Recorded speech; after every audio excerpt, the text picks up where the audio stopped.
Greetings, ladies and gentlemen, and welcome back to F2 Worlds, the channel where we talk all things Final Fantasy. For today's video, I have a relatively short one for you, as we will be talking about a character that has very few mentions in the game, but is still very important in the attempt of establishing relations between races in Spira, as well as the impact of the character development and path of two very significant characters in the story. So here is the story of Yuna's mother. Yuna's mother was an Al-Bhed, born some time before the events of the game. Nothing is known about her childhood except for perhaps growing up at the Al-Bhed home in Beaconell Island, alongside her brother Cid, who was the leader of the Al-Bhed.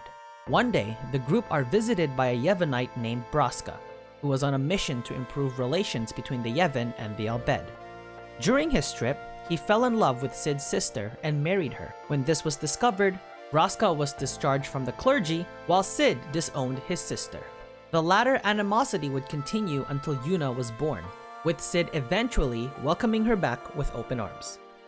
4 years after Yuna was born, her mother would make a trip back to home to reconcile with her family. Unfortunately, she never completed this trip, as her transport ship was attacked by Sin and was killed. Braska, after discovering his wife had been killed by Sin, resolved to become a summoner and embarked on the pilgrimage to defeat Sin. After recruiting Jet and Auron as his guardians, completing his pilgrimage and defeating Sin, he avenged the death of his wife. But unfortunately, this was at the cost of his own life. The effect that both of their heads had on Cid was significant, as being Al-Bhed, he does not believe in the teachings of Yevon and has tried to seek out other ways to defeat it, to no avail. He has also accepted the marriage of Braska and his sister, and even come to love Yuna, to the point where he would devise a plan to kidnap summoners to prevent them from defeating Sin, and sacrificing their lives just for Sin to return to life. Now, one can wonder, why didn't Yuna mention her mother much during the game? Well, she was only 4 years old when her mother departed for home and to her death, so she would not have recalled much memories with her mother at such a young age, and her relationship with Wakka, Lulu, Chapu, and her father were more prominent because they were with her longer and she could recall memories with them.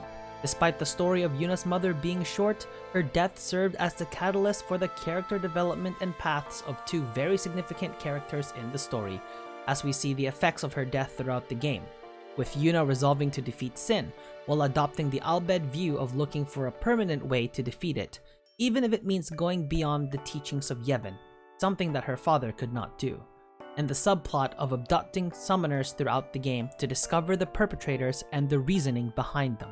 Yuna's mother's short but impactful effects in Spira show why she is an important character in the story of Final Fantasy X.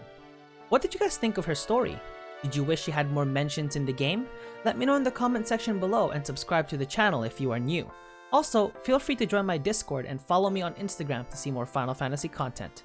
This is Enzo signing out, and that, as they say, is that.